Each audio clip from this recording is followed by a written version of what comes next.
अस्सलाम वालेकुम व्यूअर्स, उम्मीद है आप सब खैरियत से होंगे। आज मैं आपके साथ लीवड़िया बनाने की रेसिपी शेयर करूंगी। और आप देख रहे होंगे ये गोश्त क्यों सूख रहा है कपड़े की जगह। तो कुछ लोग बहुत फेमिलियर हो गए इस रेसिपी के साथ, क्योंकि कुछ लोगों ने खाई भी होगी बचपन में। मैंने भी अपने बचपन में बहुत खाई है। और कुछ लोग जो है वो उनके लिए बहुत नई रेसिपी होगी ये। तो लेकिन जो भी है, ये रेसिपी बहुत ही अच्छी बनती है, इसे ज़रूर ट्राई कीजिएगा। बहुत ही यम्मी, बहुत ही चटकारेदार होती है। तो इसकी रेसिपी मैं आपके साथ ज़रूर शेयर करूँगी। तो चले चलते हैं अपनी रेसिपी की तरफ। बिस्मिल्लाहिर्रहमानिर्रहीम। सबसे पहले मैंने बोटियों को जो है इस तरीके से लंबे लंबे पार्ट्सों में कट कर लिया। आप चाहे तो अपने कसाई से भी कटवा सकते हैं। खुद भी एक कोई भी बोटा लेके उसको जो है इस तरीके से आपने कोशिश करनी है कि उसको लंबे पार्ट्स में कट करना है। उसको बिल्कुल बोटियों की तरह आपने कट नहीं करना है। इस तरह लंबे पार्ट्स में आप कट करेंगे तो इसको जो हम एंड में मसाला लगा के सुखाते हैं, तो इसको सुखाने में भी हमें मसला नहीं होगा, क्योंकि ये लंबे हो गए तो आराम से रस्सी पे सूख जाएगा। अगर ये बोटी कट हो गए तो ये फिर नहीं सूखेंगे। तो इस तरीके से मैंने सबको जो है लंबे पीसेस में कट कर लिया है। अब मैं इसमें मसाला लगाऊंगी। बहुत ही इजी रेसिपी है ये। मसाला आप अपनी मर्ज़ी से भी लगा सकते हैं, कोई भी सूखा मसाला आप इसमें लगा सकते हैं। यहाँ पे मैंने लहसुन अदरक का पेस्ट लिया है। 1 टेबल स्पून नमक हस्बे ज़रूरत में लूँगी। साथ में मैंने यहाँ पे सिर्फ 3 मसालों का यूज़ किया है। हल्दी पाउडर, लाल मिर्च पाउडर और 2 टेबल स्पून कुटी हुई लाल मिर्च। इन सबको मैं लगा के अच्छे से मिक्स कर लूँगी। आप चाहे तो चाट मसाला भी ऐड कर सकते हैं, या कोई भी अपनी मर्ज़ी का ड्राई पाउडर यूज़ कर सकते हैं। आपने कोशिश करनी है कि इसमें जो है कोई भी वेट पाउडर या कोई भी ऐसा मसाला नहीं लेना है जिसका रस या जिसका पानी निकल रहा हो, जैसे नींबू हो गया, दही हो गया, सुरका हो गया। कोई भी ऐसे इंग्रेडिएंट्स आपने नहीं यूज़ करने, क्योंकि ऑब्वियसली जब इसको हम सुखाएंगे तो इसमें से जो है पानी निकल रहा होगा, या कोई भी वेट मसाला होगा तो वो एब्ज़ॉर्ब नहीं होगा, तो फिर काफ़ी प्रॉब्लम क्रिएट होगा। तो इसमें कोशिश करनी है बिल्कुल गोश्त को भी अच्छे से आपने धो के सुखा लेना है, और मसाले भी ड्राई ऐड करने हैं। तो इसको आधा घंटा मैंने मैरिनेशन के लिए रख दिया है, और आधे घंटे के बाद मैं इसको जो है अपनी गैलरी में या कोई भी धूप वाले एरिया में आपने सुखाना है। तो देखिए इस तरह मेरे अंदर की तरफ जो है रस्सी थी, उसको मैंने अच्छे से क्लीन कर लिया। आपको थोड़ा अनहाइजेनिक देखने में लग रहा होगा, लेकिन जब इसको खाते हैं तो बहुत ही जूसी टेक्सचर इसका आता है, बहुत ही अच्छी होती है खाने में भी।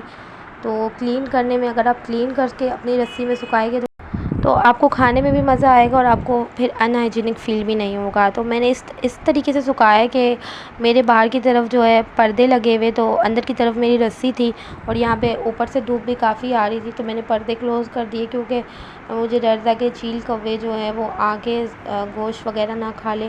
तो मेरा जो ऊपर का एरिया था वो भी खुला हुआ है, तो मैंने इसको जो है अंदर की तरफ सुखा लेना है। तो इसको 2 दिन तक आपने सुखाना है। अगर आपके बालकनी में इतनी एरिया नहीं है कि वहाँ धूप नहीं आ रही है, तो आपने कोई भी ऐसी जगह रस्सी लगा लेनी है, या फ़ैन में या एसी में आपने इसको सुखा लेना है, अगर आपके घर में धूप भी नहीं आ रही है तो बचपन में तो हम घरों के अंदर रस्सियाँ लगा के सुखाते थे, और 2-3 दिन के अंदर ये अच्छी खासी ड्राई हो जाती थी, तो फिर इसको हम फ्राई करके खाते थे।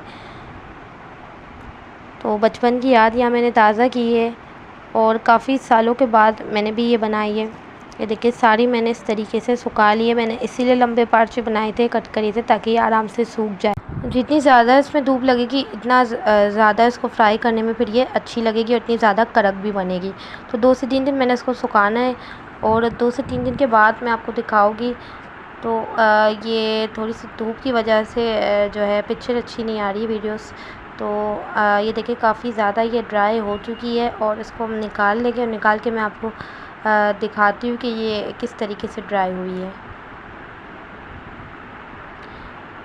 जितनी आपने पकानी है इतनी आप फ्राई करेंगे, और बाकी आप इसको स्टोर भी कर सकते हैं, फ्रीज़र में भी स्टोर कर सकते, एयर टाइट कंटेनर में रख के। तो ये देखिए ये बहुत ज़्यादा ड्राई हो गई है। जितना ज़्यादा आपने धूप देना है, मैंने बताया, उतनी ज़्यादा अच्छी ये बनेगी। देखिए काफ़ी ज़्यादा ये ड्राई हो गई है। और अब मैं आपको इसको फ्राई करने का भी तरीका बताऊँगी। तो थोड़े से तेल में इसको फ्राई करना है। तकरीबन 1 पाउंड के करीब हमने इसमें 1/4 के करीब ऑयल ले लिया है। ऑयल को हम गर्म होने देंगे। तो इसको हमने ऑयल को गर्म होने के बाद ही इसमें रीवड़िया ऐड करेंगे, ताकि जो है ये कच्ची होती है, कच्चे गोश्त की होती है, तो फिर इसको थोड़ा ज़्यादा हमने फ्राई करना होता है, लो टू मीडियम फ्लेम पे। ताकि अंदर से इसका कच्चापन बिल्कुल ख़त्म हो जाए। तकरीबन 10 मिनट तक हमने इसको फ्राई करना था। ये नहीं कि हमने फ़ौरन डाल दी और फिर इसको फ़ौरन से निकाल दिया। तकरीबन 10 मिनट तो आप इसको फ्राई कीजिए, क्योंकि गोश्त जो है बिल्कुल पका हुआ नहीं होता है।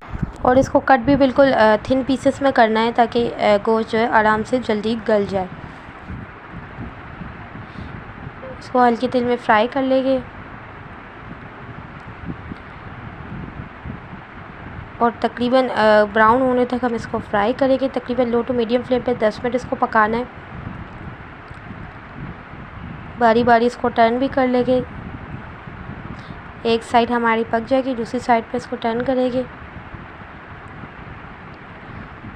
और 10 मिनट के बाद अब हम इसको देखेंगे तो 10 मिनट के बाद ये जो है बिल्कुल तकरीबन हम इसको देखेंगे तो ये बिल्कुल गल जाएगी।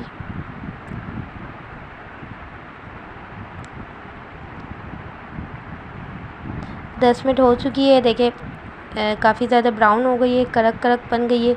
इसको निकाल के मैं आपको बताऊंगी कि ये कितनी ज़्यादा जो है कड़क है। इसको लीवड़िया इसलिए ही कहते हैं कि ये काफ़ी ज़्यादा जो है हार्ड होती है, कड़क होती है, तो खाने में भी काफ़ी ज़्यादा मज़ा आता है। देखिए इसका साउंड आप चेक करें।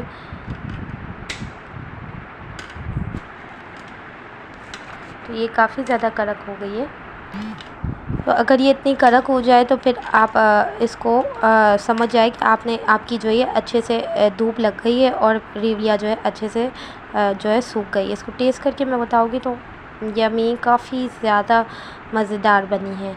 तो आप इस रेसिपी को ज़रूर ट्राई कीजिएगा और कमेंट्स में अपनी राय का इज़हार ज़रूर कीजिएगा। और अगर आपने अभी तक हमारा चैनल सब्सक्राइब नहीं किया तो अभी सब्सक्राइब कीजिए, ताकि हर आने वाली वीडियो आप तक पहुंच सके। तब तक के लिए अपना ख्याल रखिए। अल्लाह हाफ़िज़।